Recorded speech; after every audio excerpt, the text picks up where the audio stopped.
Hi friends, welcome to N kitchens. இன்னைக்கு நம்ம கீமா வச்சு ஒரு கிரேவி பார்க்க போகிறோம். ஃபஸ்ட்டு இப்போ தேவையான பொருட்களை பார்த்துக்கலாம். இப்போ ஃபஸ்ட்டு நம்ம வெங்காயம் எடுத்துக்கலாம். ஒரு 4 வெங்காயம், பெரிய வெங்காயம் இந்த சைஸில் கட் பண்ணி நம்ம வச்சுக்கிறோம். அடுத்து பூண்டு, பச்சை மிளகாய், இஞ்சி இந்த ரேஷியோவில் நம்ம எடுத்துக்கிறோம். இதெல்லாம் உங்களுக்கு தாளிக்கிறதுக்கு 1/4 கிலோ மட்டன் கீமா எடுத்திருக்கோம். இதை மஞ்சத்தூள் போட்டு நல்லா வாஷ் பண்ணி எடுத்து வச்சுருக்கேன். வெங்காயம், தக்காளி, உப்பு, மஞ்சத்தூள் அரைக்க வேண்டியதுக்கு இதெல்லாமே நம்ம சேர்த்து வதக்கி அரைக்க போகிறோம்.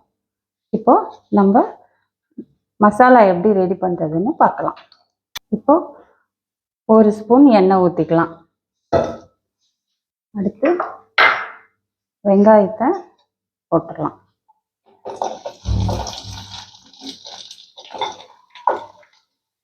இந்த எல்லா வெங்காயத்தையுமே நம்ம மசாலாவுக்கு ரெடி பண்ணிட போகிறோம். இதை நல்லா ஃப்ரை பண்ண போகிறோம்.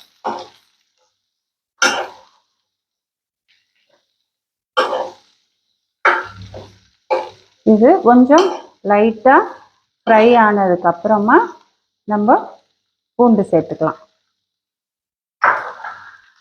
அடுத்து இஞ்சி, இப்போ பச்சை மிளகாய் சேர்த்துக்கலாம். இப்போ இது எல்லாமே நல்லா ஃப்ரை ஆகணும். கலர் கொஞ்சம் மாறுற அளவுக்கு நம்ம இதை நல்லா ஃப்ரை பண்ணிக்கிறோம். செவந்துடக்கூடாது. லைட்டாக அந்த வெங்காயம் கலர் மாறுற அளவுக்கு வதங்கினா போதும். அந்த அளவுக்கு நம்ம ஃப்ரை பண்ணிக்க போகிறோம்.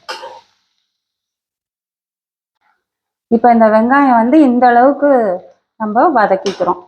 நல்லா இந்த கண்ணாடி பதம் வர அளவுக்கு நல்லா வதக்கிக்கணும். இப்போ நான் தேங்காய் யூஸ் பண்ணலை. தேங்காய் போட்டிங்கன்னா அது குருமா டைப்பில் வந்துடும். இப்போ நம்ம பண்ண போகிறது கிரேவி டைப்பில் தான் பண்ண போகிறோம். அதனால தேங்காய் யூஸ் பண்ணாமல் பண்ணுறோம். இப்போ இது முடிஞ்சிடுச்சு. இதை நல்லா சில்லுன்னு ஆறுற வரைக்கும் நல்லா ஆறுனதுக்கப்புறம் நம்ம மிக்சியில் போட்டு அரைக்க போகிறோம்.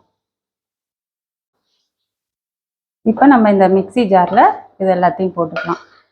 இப்போ எனக்கு கிரேவி நிறைய வேணுன்றதுக்காக நான் வெங்காயம் நிறைய போட்டிருக்கேன். உங்களுக்கு எந்த அளவுக்கு கிரேவி வேணுமோ அந்த அளவுக்கு போட்டுக்கலாம். அதே மாதிரி காரமும் பச்சை மிளகா ஒரு பச்சை மிளகா ஒரு காரத்தில் இருக்கும். அதையுமே நம்ம பார்த்து சேர்த்துக்கணும்.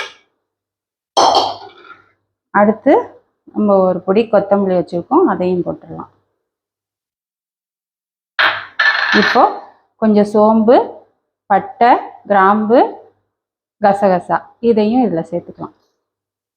இப்போ இது எல்லாத்தையும் நம்ம மிக்சியில் நல்லா அரைச்சிட்டு வந்துடுவோம். நல்லா நைஸாக பேஸ்ட் இருக்கணும்.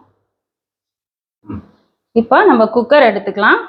அதில் ஒரு 4 ஸ்பூன் ஆயில் போட்டுக்கலாம்.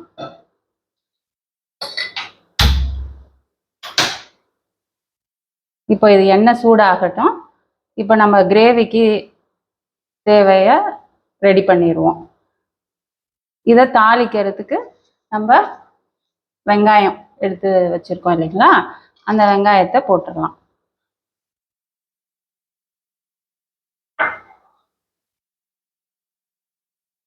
இப்போ இந்த வெங்காயம் நல்லா வதங்கணும்.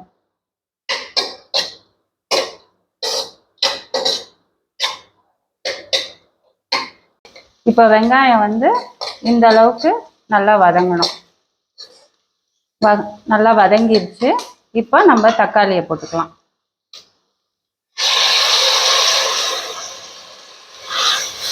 நான் 4 தக்காளி போட்டிருக்கேன். நம்ம எடுத்திருக்க வெங்காயம் அளவுக்கு கிரேவி எந்த அளவுக்கு நம்ம வேணுமோ அந்த அளவுக்கு நம்ம தக்காளியும் இவ்வளோ சேர்த்தாதான் அது கரெக்டாக இருக்கும். அதனால இவ்வளோ தக்காளியை நான் போட்டிருக்கேன். இப்போ இது நல்லா எண்ணெய் பிரிஞ்சு வர அளவுக்கு இந்த தக்காளி வதங்கணும். இப்போ இந்த தக்காளி நம்ம உப்பு சேர்த்தோம்னா சீக்கிரமாக வதங்கிரும். அதனால நம்ம நம்மளுக்கு எவ்வளோ தேவையோ அந்த அளவுக்கு உப்பு சேர்த்துக்கலாம். அதுக்கப்புறம் மஞ்சத்தூள் 1/2 ஸ்பூன் மஞ்சத்தூள் போட்டுக்கிறோம். இப்போ இதை சேர்த்தோம்னா சீக்கிரமாக வதங்கிரும் உப்பு சேர்க்குறப்ப. அதனால நம்ம உப்பை சேர்த்து வதக்குறோம். இப்போ தக்காளி வந்து நல்லா எண்ணெய் பிரிஞ்சு வெளியில வர அளவுக்கு வதங்கிடுச்சு. இப்போ நம்ம இந்த கொத்துக்கறியை சேர்த்துக்கலாம்.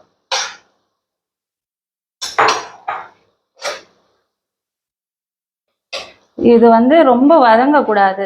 ஏன்னா நம்ம இதை வதக்கணும்னா கொத்துக்கறியை ஹார்டாக ஆயிரும். அதனால நம்ம வந்து சும்மா மிக்ஸ் பண்ணி விட்டுட்டு நம்ம மசாலாவை இதில் போட்டுடலாம்.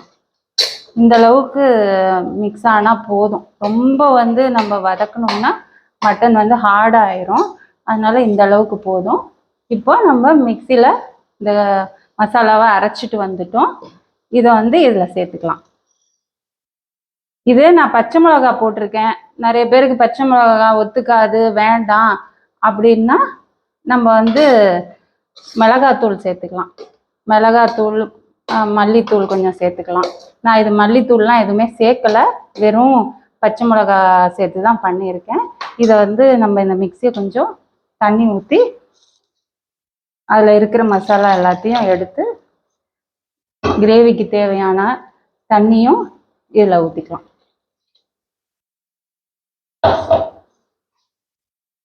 இப்போ இதை நல்லா கலந்து விட்டுக்கலாம். இது இன்னும் கூட கொஞ்சம் தண்ணி சேர்த்துக்கலாம் நம்ம. ஏன்னா இப்போ இந்த மட்டன் வேகிற அளவுக்கு நம்ம தண்ணி சேர்த்துக்கணும். இப்போ இது நல்லா கலந்து விட்டுட்டு நம்ம குக்கரை மூடி விசில் விட்டுடலாம்.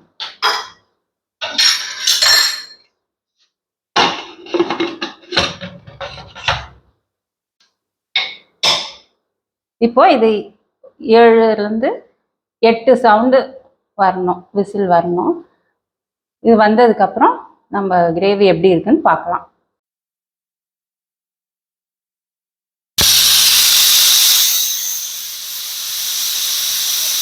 இப்போ இது தண்ணியாக இருந்துச்சுன்னா இன்னும் கொஞ்சம் நேரம் நம்ம கொதிக்க வச்சுக்கலாம். ஆனால் இது வந்து கரெக்டான பதத்தில் தான் இருக்குது. அதனால நான் இப்படியே விட்டுட்டேன். இப்போ இதை நம்ம சர்வ் பண்ணிக்கலாம்.